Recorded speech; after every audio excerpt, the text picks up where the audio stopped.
Hello, this is band-resisted hip internal rotation with a slider.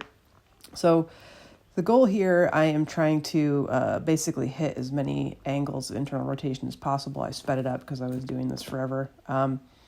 So the resistance is kind of an interesting piece to this, just because it feels like it's really working kind of that backside of the hip capsule, hip extension.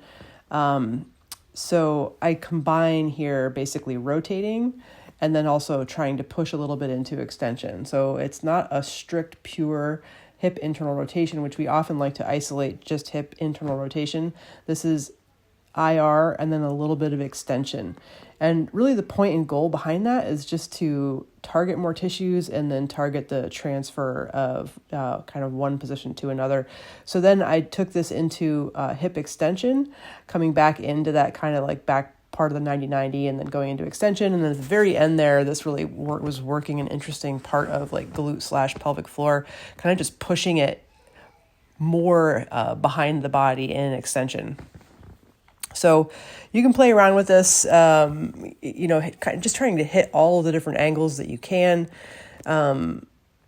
making sure that you're not feeling any hip impingement. So if you're feeling any pinchiness on the top of the hip while you're doing this, lean away from the leg. So if you don't have good hip abduction, which is that ability to sit up straight with the leg out to the side, you can virtually just keep leaning over and over and over until you're almost in like what would be just a regular upright standing position, but tipped over. So you don't have to necessarily be sitting upright. The goal is just working through your best hip IR, hip abduction and extension. And then exploring all of those angles. Typically, these will be done to fatigue because it's pretty hard to go to failure. Once the band tension gets high enough, then it's almost instant failure. So there's kind of that odd gap with bands where it's hard to sometimes find exactly the right tension. Anyways, hope you enjoy this one.